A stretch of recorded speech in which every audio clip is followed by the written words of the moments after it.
네, 오늘 문화예술인들이 마약 투약 혐의로 경찰의 조사를 받다 숨진 배우 이선균 씨 사건의 진상규명과 재발 방지를 촉구하는 기자회견을 열었습니다. 이른바 이선균 방지법 제정에도 힘을 모으기로 했는데요. 연예인 관련 사건에 문화예술인들이 공개적으로 목소리를 내는 건 상당히 이례적인 행보입니다. 관련 내용 김헌식 대중문화평론가와 함께 살펴보도록 하겠습니다. 안녕하십니까? 네, 안녕하십니까? 네.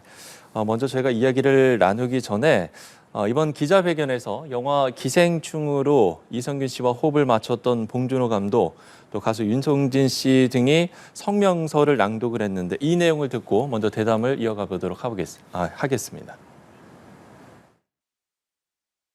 수사 당국에 요구합니다. 고인의 수사에 관한 내부 정보가 최초 누출된 시점부터 극단적인 선택에 이르기까지 2개월여에 걸친 기간 동안 경찰의 수사 보안에 과연 한치의 문제도 없었는지 관계자들의 철저한 진상규명을 촉구합니다. 수사 과정에 대한 철저한 진상조사만이 잘못된 수사 관행을 바로잡고 제2, 제3의 희생자를 만들지 않는 유일한 길입니다. 대중문화예술인이 대중의 인기에 기반할 수밖에 없다는 점을 이용하여 악의적으로 검증되지 않는 소스를 흘리거나 충분한 취재나 확인 절차 없이 이슈화에만 급급한 일부 유튜버를 포함한 황색 언론들, 이른바 사이버 레카의 병폐에 대해 우리는 언제까지 침묵해야 하는가? 정녕 자정의 방법은 없는 것인가? 네, 이렇게 봉준호 감독 또 윤종신 씨의 목소리를 저희가 좀 들어봤는데요. 오늘 이 기자회견 어떻게 좀 들으셨는지요? 네, 이미 이제 예고를 한 바가 있죠. 그래서 사실 유례가 없는 그런 움직임인데요. 사실 이제 참담한 일에 관련돼서 꼭 해야 되는 일이 아닌가라는 측면들을 많이 부각을 했습니다. 아마 많은 국민들이 공감할 수 있는 내용들이 상당히 있었기 때문에 지지 뜻을 보낼 수 있다라고 생각이 듭니다. 예. 문화예술 관련 29개 단체, 또 2천여 명이 모여서 연대회를 결성해서 이선균 씨의 사건에 대해 한 목소리를 냈는데 그러면 어떻게 뜻을 모으게 된 겁니까? 사실 이제 영화, 드라마, 음악, 방송 이렇게 이제 구분을 하게 되면은 문화예술 전반이라기보다는 대중예술인들의 초점이 맞춰져 있다라는 점을 이제 볼 수가 있겠습니다. 예. 그래서 부당하고 억울하다는 측면에서 봤을 때 뭐 진상규명을 요구하는 그런 차원일 수도 있겠지만은 앞으로 제2, 제3의 희생자가 나올 수 있다는 점, 이런 점을 이제 방지하기 위해서 나섰다라는 점을 봉준호 감독이 강조를 했었고요. 특히 입법 활동까지도 하겠다 이렇게 밝혔습니다. 예. 이전 같으면은 단순히 이제 입장을 표명하거나 이제 진상 규명 요구 정도였었는데 아예 입법까지 이제 주장을 했기 때문에 그런 점들이 사안의 엄중함을 이렇게 목도하고 있는 것 아닌가, 그런 부분을 강조하기 위해서 집단적으로 이제 성명서를 발표하고 기자회견까지 자청한 것을 볼 수가 있겠습니다. 예. 그런가 하면 문화예술계가 이렇게 처음으로 단체 행동에 나섰다는 거, 이것에도 어떤 의미를 좀 줄 수 있지 않겠습니까? 사실 외부의 시선으로 봤을 때는 연예인들이 범죄에 연루되는 일들이 잦은 것 같은 느낌, 뭐 심지어는 마약 사건이 항상 연예인에게 있었는 것 같지만은 사실은 대형 스타가 마약 사건에 연루된 경우가 거의 없습니다. 예. 근데 더구나 이제 자신이 직접적으로 한 증거가 나오지 않은 상황이었고, 이선균 씨 같은 경우에는 계속 피해자임을 이제 강조를 했었거든요. 그리고 수사 과정에서 비극적인 선택을 한 경우도 거의 없었습니다. 그렇기 때문에 그런 사안의 어떤 중대함이 그냥 묻히는 게 아니냐라는 점, 예. 이런 점들 스스로 자구책 마련을 위해서 나섰다라는 점이 굉장히 중요하겠고요. 특히 우리가 이 스타는 사실 국민적 자산, 문화적 자산에 해당이 되거든요. 그렇기 때문에 문화예술 산업 관점에서 봤을 때도 이런 일이 반복되게 되면 엄청난 타격을 산업적으로나 인권적인 측면에서 모두 다 피해를 입기 때문에 이런 점에서 나설 수밖에 없는 그런 이제 입지가 됐다고 볼 수가 있겠습니다. 예. 자, 성명서 내용을 구체적으로 좀 짚어보면 크게 세 가지 요구가 담겨 있습니다. 먼저 경찰이 적법 절차에 따라서 수사를 했는지 이 부분에 대해서 조사를 해달라는 건데, 이선균 씨가 지난해 10월부터 계속 경찰 조사를 받아왔는데 이 과정에서 어떠한 문제가 있다고 보는 거죠? 일단 보안 문제를 이제 많이 언급을 하고 있습니다. 예. 그러니까 수사 과정에서 얻은 사실들이 그대로 거의 생방송, 중계방송 하듯이 그대로 흘러나왔거든요. 예, 예. 그렇기 때문에 이것이 과연 의도적으로 외부에 노출을 한 것인가? 의도적으로 하지 않는다 하더라도 보안상의 문제는 없는 것인가? 그럼 보안상의 그런 적절한 조치를 하지 않은 것에 대해서 책임이 없는 것인가? 이런 부분들을 물어보는 거고요. 이거는 사실은 이제 수사 관행하고도 연관되는 측면이 있습니다. 그러니까 사실은 이제 자백에 의존해가지고 수사를 진행하는 좀 정근대적인 수사 기법이 있거든요.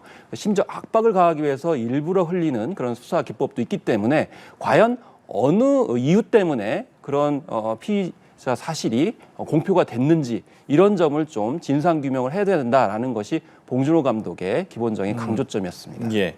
그러니까 이제 경찰을 수사를 두고 논란이 이어지지 않았습니까? 네. 특히나 물증 없이 진술만으로 수사가 이어지면서 무리한 수사다 이런 지적이 있었거든요. 그렇습니다. 그래서 사실은 그 이제 피의자에 관련돼 가지고 공표하는 어떤 사실은 대개 객관적 사실에 근거해야 되거든. 예를 들면 마약 사건이기 때문에 마약 어떤 성분이 나왔는지에 대해서 중심으로 해야 되는데 사실은 마약 성분이 나온 적이 없거든요.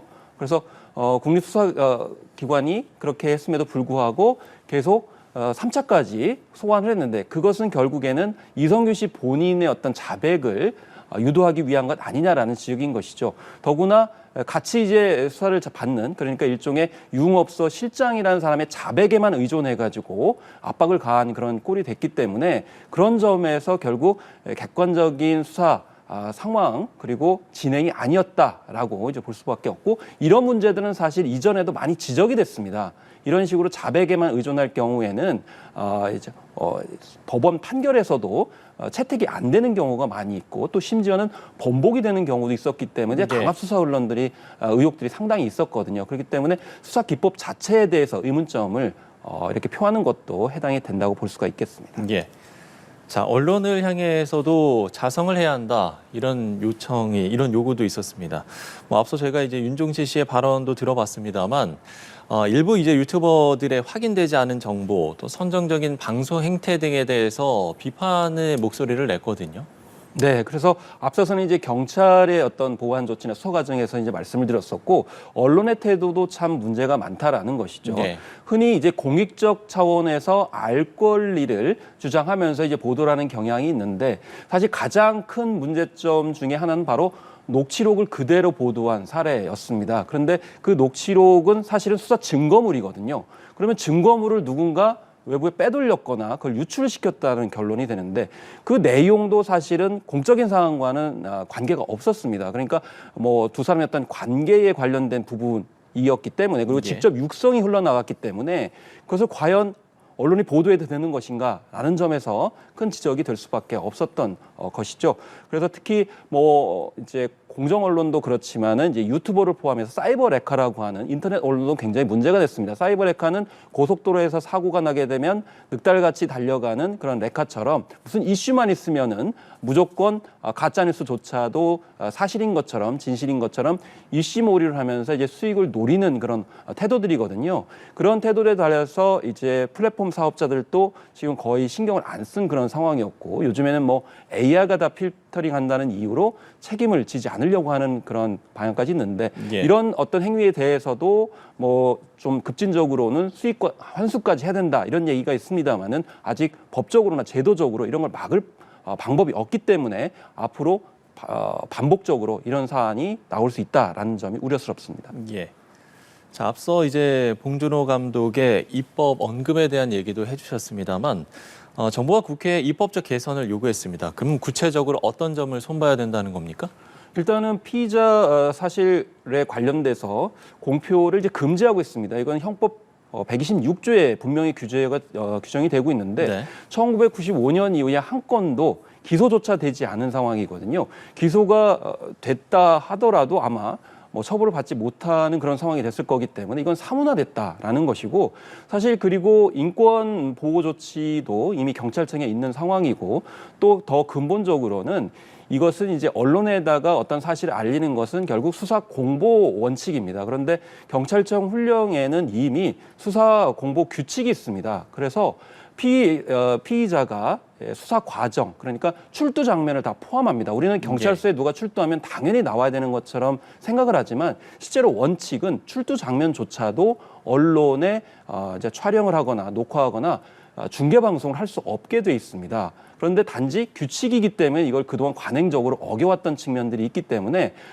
사실 국민의 알 권리와 상관없는 내용, 그러니까 사적인 내용들을 그대로 알리는 것과 또 수사 사실조차도 이렇게 알리는 것, 이런 것에 관련돼서 제대로 된 원칙들조차도 지켜지지 않고 있다. 이런 점을 이야기하고 있는 거고, 그렇기 때문에 국민의 알 권리가 도대체 뭐냐, 어떤 사안일 경우에 공표할 수 있느냐, 이런 것들에 대해서 법에 관련돼서 재개정이 필요하다라는 것이죠.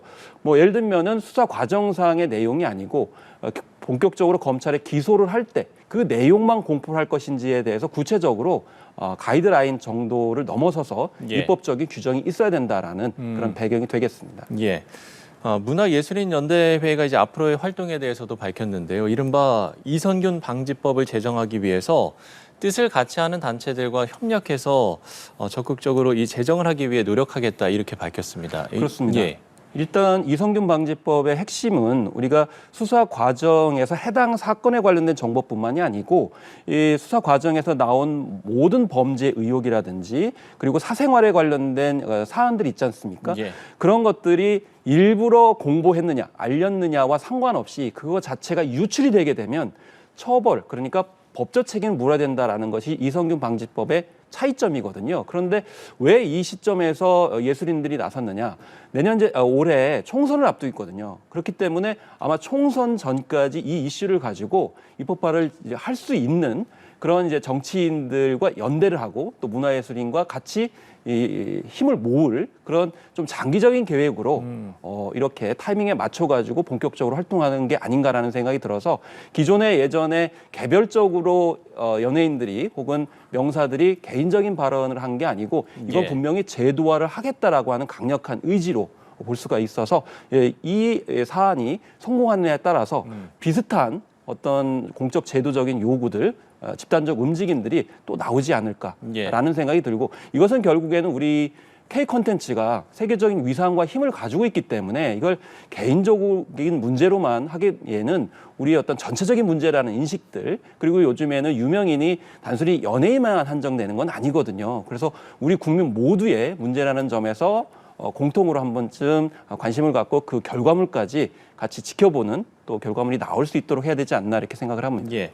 아마 연장선상의 질문이 되지 않을까 싶은데요. 이번 사건을 계기로 문화예술계 전반이 대응할 연대체 구성을 추진할 것이다 라고도 밝히기도 했습니다. 이러한 움직임의 의미 끝으로 짚어주신다면요? 네. 그래서 지금 현재 앞서서 말씀드렸듯이 영화, 드라마, 음악, 방송 등 대중 예술에만 이제 초점이 맞춰져 있습니다. 그런데 앞으로도 이제 전반적으로 문화예술 전반에 걸쳐서 아니면은 우리가 지금 현재 문화예술 한정만 되는 게 아니고 K 콘텐츠라고 그래서 디지털 콘텐츠를 다 포괄하거든요. 그래서 변화된 미디어 환경에 맞게 우리가 인권 문제들이 많이 불거지고 있습니다. 그건 일반 국민들도 마찬가지이기 때문에 그래서 앞으로 비슷한 사례들에 더 많은 그런 분야와 종사하는 분들이 참여할 수 있는 기본적인 굉장히 좋은 모델이 될 수 있겠다라는 점에서 봤을 때 추이를 좀 지켜봐야 될 필요성이 있고 또 입법적 노력까지도 지원을 해볼 필요가 있겠습니다. 예.